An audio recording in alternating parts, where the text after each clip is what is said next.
Hi guys, this video will be a Born Pretty dip nails, stamp polish, and plate as well. And Born Pretty reached out to me and told me to pick a few items, and I definitely loved this stamping plate. I was glad I got it, especially with Valentine's Day being today, and it works really nice. I also picked these neon dip powders. I did use them with monomer. They did marbleize with monomer. The color kind of separated a little bit, so it wasn't a very smooth solid color, so I wouldn't recommend them with monomer liquid, but I usually do use my dips with monomer and vice versa.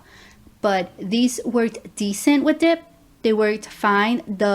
My favorite one was the hot pink one, and to ombre with them wasn't the easiest as well. And these are the stamping polishes. They worked really nice. I did like them. They're very pigmented. The black one is definitely my favorite from all of them. Then I would say the deeper pink. Now this glitter one on the right, I haven't tried it yet, but I would definitely think that would work really nice on lighter pastel color base polishes. I am using Kira Sky base glue as well as Pargo & Co solidifier, which is just an activator. I'm using these two brushes, one to remove product and one to apply the product doing an ombre nail. I'm going to start off with the blue, and I do use my realistic red Iguana hand. If you're interested in getting this or anything like this, which I'm sure she always has sales, especially during the holidays, she has a ton of sales. I do have a code and a link down below, you guys, if you're interested in that.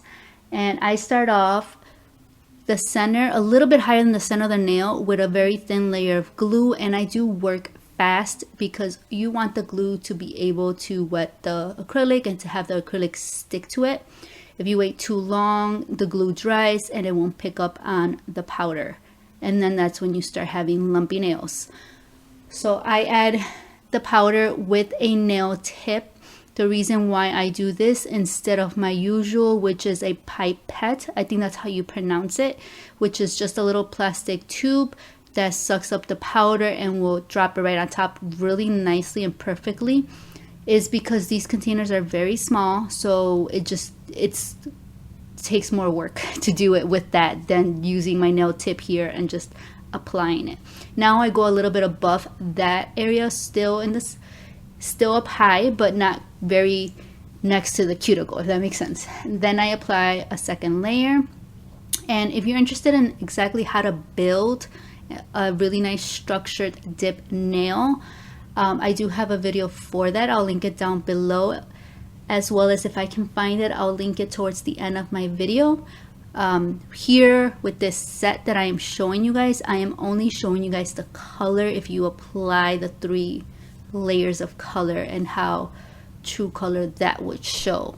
I would normally always use a clear acrylic underneath any colors and any glitter dip, because the colors will end up staining the nail when removed, as well as the glitters will be a lot easier to remove if you do a nice clear base underneath. This is the 3rd layer, and it is as close as possible to the cuticle without touching it, and I am just applying it. Since these containers are a lot smaller, there is a lot more mess here. There's a few that I was able to save because like this one, I'm able to save it and put it right back. These will only be used on myself and my mannequin hands, not on clients, so I do not mind reusing it and dumping it back in there. That is totally fine with me. But if you're working with clients, I would suggest getting a bigger container and ordering a few and then adding it there, because it is a big mess. And you saw me there, I added the activator. You can definitely do a spray on activator or a brush on activator. And then I move on to the ombre. I start off the same way, start off with the blue, about the same place. I always start off, and I would normally do clear, but since I'm just showing you colors here, I'm doing the orange neon here. And I start off using my little nail tip, and then I go using the brush. The brush will be the one that gives me that ombre effect, because when you hit and tap it, it drops off the powder very finely, very in small amounts. And when you shake it like that, it gives a nice ombre. I can't explain it, but that's what has worked for me. And I have done a ton of ombre dip nails. I do have a video on that. I'll see if I can pop a picture in one of these corners in the screen where you see all different ombres I do. I've done 2 ombre nails, I've done 3 color ombre nails, and they looked really nice. The ombre comes out pretty nice. With these colors, I felt like it was a little bit harder to do an ombre just because they didn't feel as pigmented. I felt like there was more clear than there was more of the pigment of color. That is just what I felt. But I don't know, I think like the pink one that I'm going to show you guys, well, you know what, honestly, the pink one I wasn't able to record. I don't know what happened with that, it just disappeared, that recording. But the hot pink one is my favorite one out of all of them. It was very pigmented, it went on really nice without any issues. This orange one was really nice, but I felt like the green one was like the one that I had the hardest time to work with because of the blending. It just would not grab on. And you'll see right here, I do the full nail after I do a few layers of the orange when I'm ready to do the green. Then I tap the green on top, and I just do the cuticle area really, really deep and colorful. Not colorful, very pigmented amount. And then I go into the brush to do the ombre down low, and it just was not doing the ombre. I don't know. And like I said, I've done ombres before many times. This color was just not wanting to blend an ombre into my next color.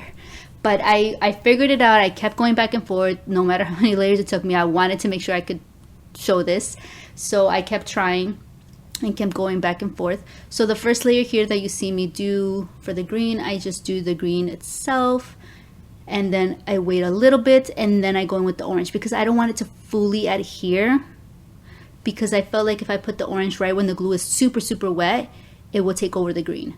So I had to be sort of strategic and kind of play around with things to get it exactly where I want. Then I removed, and as soon as I removed the powder, you can tell this powder was just not working with me. It wasn't grabbing on. So I went in a second time, and I just went a little bit harder in with the green. And that is how I kept going back and forth until I finally got exactly the ombre that I wanted to, or as close as I possibly can.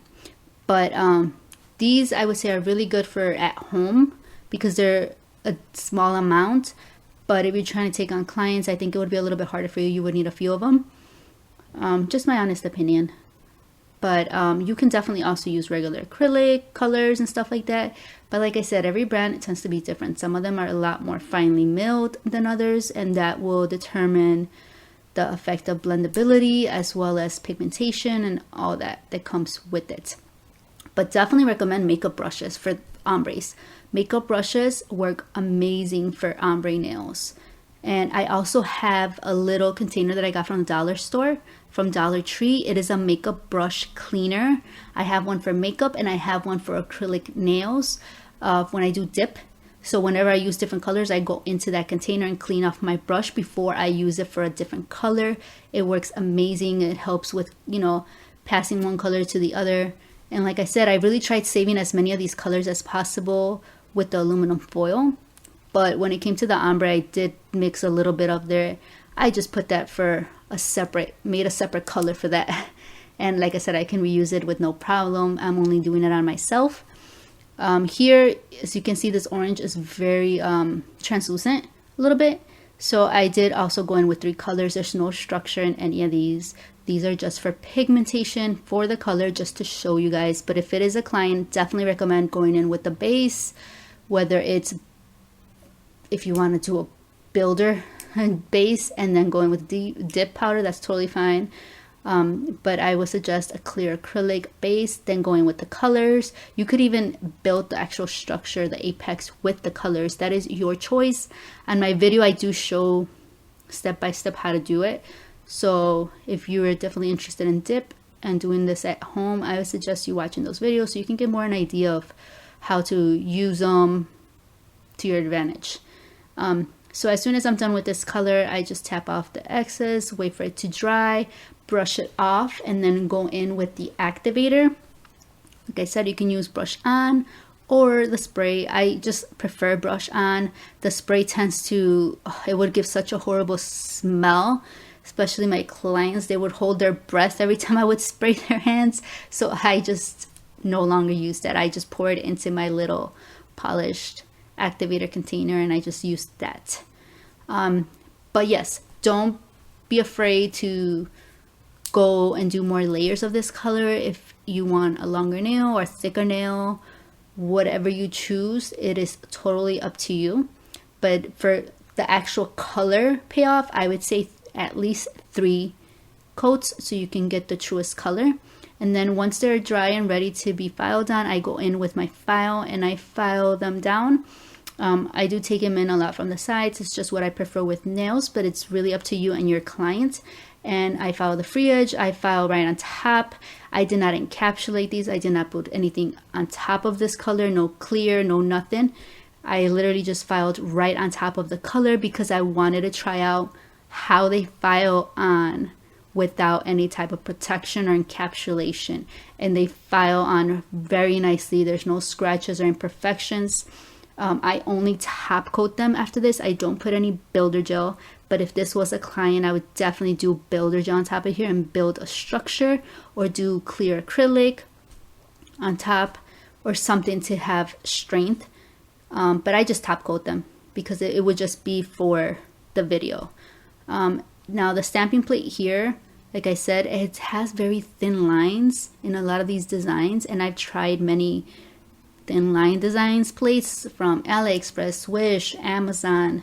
I've tried many of them, and this one specifically works very nice. Every detail is captured, and every time I stamp it on the nail, it is the first time that I pick up the design from the stamping plate and go onto the nail. There's no I tried it 3 times or anything like that. So I really do like that, because like I said, I tried many of them before and they don't work as smoothly and fast. I've struggled in my past with stamping. That's why I rarely did stamping. I just tried it once or twice and I was like, okay, I'm not good at this.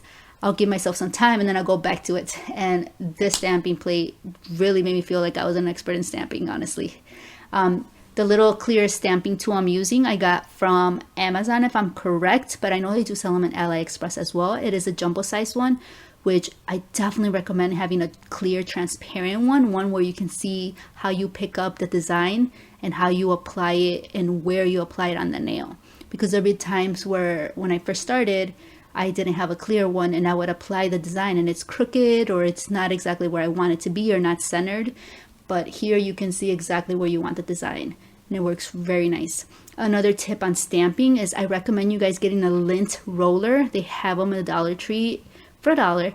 Get a lint roller and clean your tool with the lint roller, and it picks up any kind of polish on there and it cleans it off without you having to sit there and wipe it off. Because after time, your either nail polish remover or whatever you're using to remove the design or anything can start damaging your stamping tool. Now I'm using my matte top coat. This is my favorite matte top coat. This is from the gel bottle.